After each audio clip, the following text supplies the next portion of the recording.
10 commandments to guide our lives as foundational, but what are the features of a life that is moving deeper and deeper into spiritual maturity?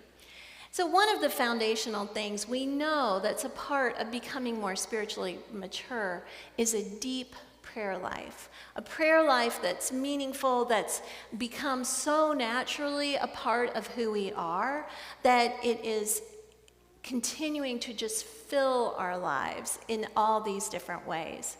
If you look at the number of books that are out there about prayer and how long they are and how many there are, you know this is a giant topic. And there's way more to talk about than I could ever do in one sermon or even 100.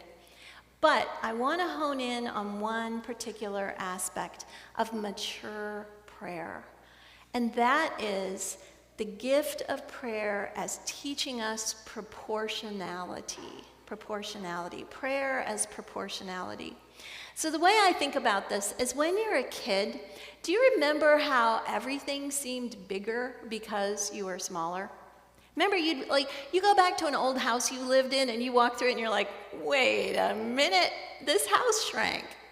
But the house didn't shrink, it was us. The playground, you climbed up on that slide and you're like, oh my gosh, I'm 10 stories up, it's gonna be so scary. And then you're an adult and you're like, hey, you can do it, kids, you can do it, it'll be all right. The whole proportionality of childhood is based on our size, on our sense of time, on how the seasons work. All of that is a part of our childhood. As we mature, we start to think about what we want to achieve, how achievable things are, and what makes something worth achieving. We start thinking about how are we going to pull ourselves up by our bootstraps, grow into our dreams, and make them happen. Whatever that looks like for each of us, it's individual. But our maturation is very much about things that we set our hearts on and move toward. That's kind of the early part of being a young adult, is making those dreams come true, whatever they are, as illusionary or as possible as they might be. We're trying for them. And then at some point we realize that either life isn't what we had hoped it was going to be, the dream isn't as achievable as we thought it would be, the reality isn't the same, and then we have some choices to make about proportion. We have moved into something that we thought we could fit, this world that we thought we could occupy, this way of being in the world, but it's way more complicated than we thought. And the dream is more elusive, and the realities can be more complex. And it seems to me, in my observation of myself and other people, that at that point, the life of prayer shifts. The life of a Christian can shift. And it feels like sometimes we make a decision that instead of moving into that complexity, we decide to create a certain reality that is smaller.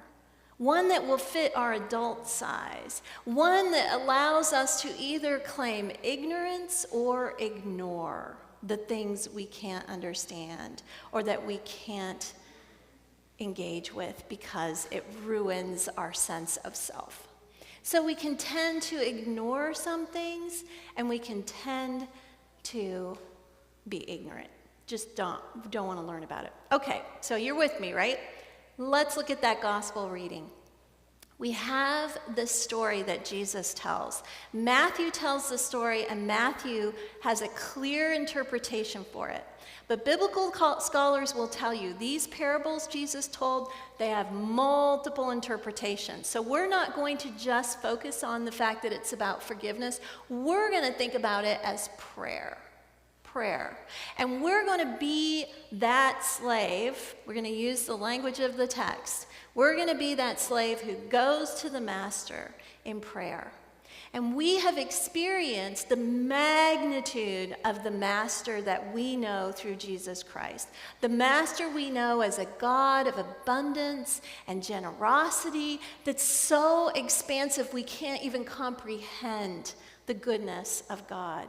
And we have gone in prayer and we've experienced that level of hope and meaning in our adult lives, in our prayer. But in our own lives, we know we have received that forgiveness, but we are just like that slave. We go back and we put limitations on other people. We do not respond to them in the way that they deserve. First off, that Lord calls all of us to account. That slave got called to account for the debt that they were owed, and the slave was forgiven. And we owe debts. We've made our mistakes. As adults, we know this, and yet we also know that we're forgiven. But then that slave goes and encounters someone else. And instead of standing in the magnitude of what that person had experienced, instead he demands from the other slave. Instead of being willing to bring that grace and magnitude to the person who owes him a tiny debt, he wants the money. So here is the thing. It's really important for us to understand that when our prayer lives are not simply vertical, they are lateral. That the way we live in the world needs to be a part of how it is that we understand who God is. And if we're not sure how well we're really working in our maturity with our spiritual life with God, don't just look up and down, but look side to side. Are we keeping boundaries around the relationships we have with other people, not letting the grace of God move them into the wideness of the grace that we have experienced through Jesus Christ?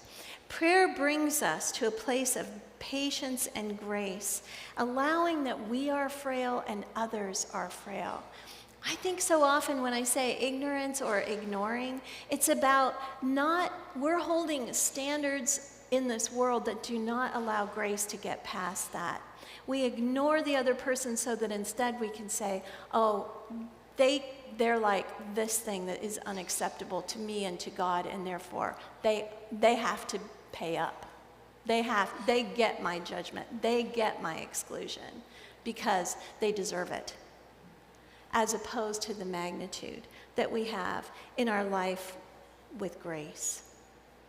My invitation to us is to realize that the proportionality of prayer is broad and inclusive, and that the more we live daily in that inclusion of God, in that love of God, the more that we can bring others, even those we do not like, even those we wish we could ignore, into the expansiveness of grace. It's like going back to being a child, where children understand there's so little that they understand. And so they stand in the magnitude of that with awe and wonder, instead of trying to make a world that is human size, that is my size or your size. Instead, recognizing that we're a part of something much greater. Amen.